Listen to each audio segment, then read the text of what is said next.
Hello, everyone. Welcome to Tabor Talk. I'm your host, Michael Tabor. So, I think this is the fourth video of today. And I just heard that Jordan Peterson went into rehab, has a problem with, prescription drugs.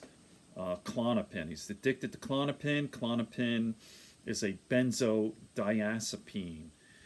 Bad news. I know all about this. I had addiction issues with the benzos. I've talked about this in some of my previous videos, but I had an anxiety disorder, even panic. I had it. My first anxiety attack, I was in high school at a wake, actually.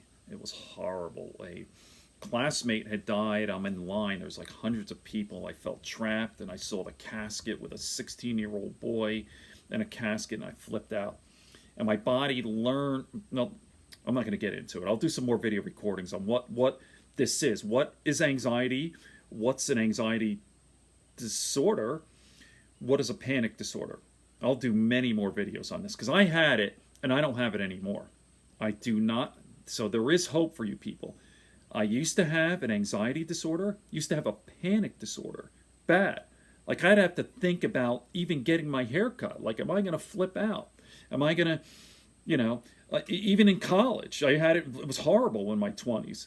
I was nervous about freaking out in class, and I couldn't concentrate. So there I am listening to a lecture, and all I'm thinking about is, am I going to flip out? No wonder I didn't get the best grades in college. It was horrible. It ruined my fucking life. All right, so anyway, I got addicted to the benzodiazepines, all of it. Valium, Klonopin, Xanax, the whole thing. What's the other one? Ativan, the whole freaking thing, and it's a nightmare. It is a nightmare. It took me about a year to get off that freaking Xanax. I was on it for like 5. Who knows? I was on all this shit forever, and I have a drink with it too. Nothing like a Xanax and a beer. And then at night, Ambien and a beer, and you could sleep. It's fucking hell. So Jordan Peterson is in rehab for Klonopin, anxiety, and you think this is the point of this video recording, is that Jordan Peterson's my age. I think he's a year younger than me, actually. And it's kind of like my style, like a middle-aged man, intellectual. That's basically me. Like, it's not like Jordan Peterson's trying to break into stand-up comedy. That's a young person's game. Although there are some older comics, but that's for 20, 30-year-olds. The 40 and 50-year-olds are the best, actually, in my opinion. But you know what I mean. Jordan Peterson is an intellectual like me. So, but he's a celebrity, like huge star. For the past 5, 6, 7 years, like this monster star. And it all came out started with this controversy, right? He was a professor, and was it in Montreal? I don't know, Canada somewhere.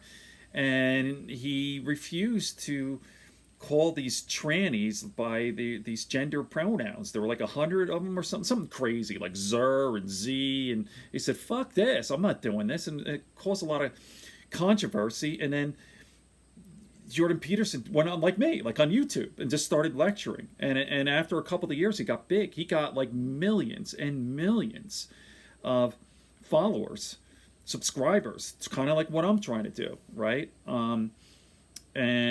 And he's a big star. He's on top of the world. And you look at Jordan from the outside looking in. He's this very handsome man, distinguished, super handsome, and super smart.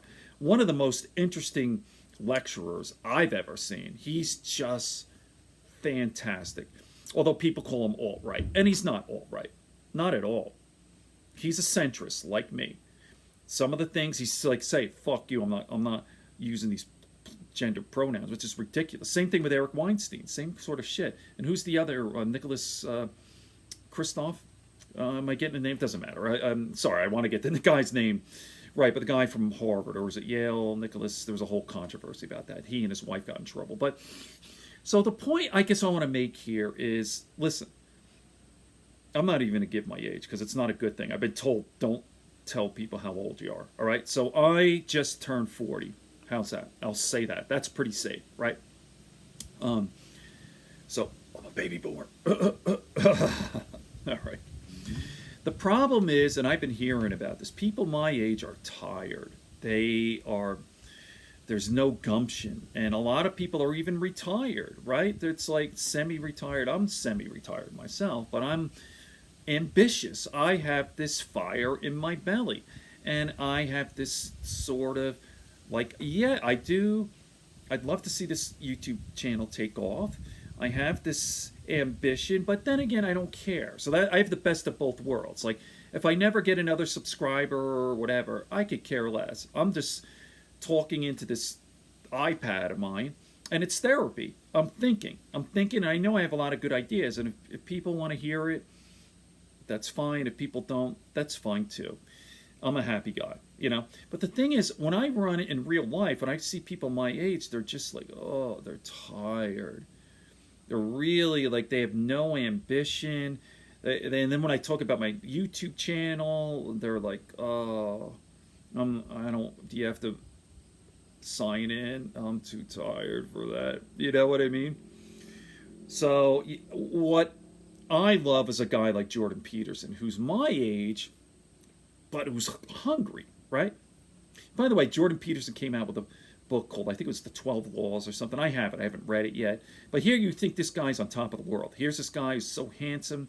He's super famous now. He's rich. He's got best-selling books. And yet, he's in rehab now. You see?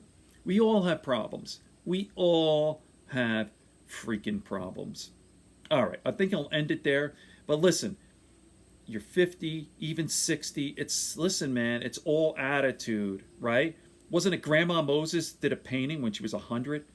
Come on, you old fuckers. Little fire in your belly, right? Okay. You know, I'll say one thing about, like, talk about people with fire in their belly and youth. Like, I don't like Ted Nugent at all. He's an asshole Republican hunter. Everything about him sucks. He was on Joe Rogan a couple of years ago, and he's actually kind of a nice guy. He's very smart and reasonable. I used to like his music when I was a kid, by the way. I digress. But what I love about Ted is he's got spirit. He's got gumption. He's 70-something years old, Ted Nugent. You know? That's what I like. Keep going right to the end. 90 or 90 years old, so what? Do a podcast. Read books. Work out. Be relevant. Okay. Good friends. Good books. And a sleepy conscience. Peace, love, and understanding here on Tabor Talk.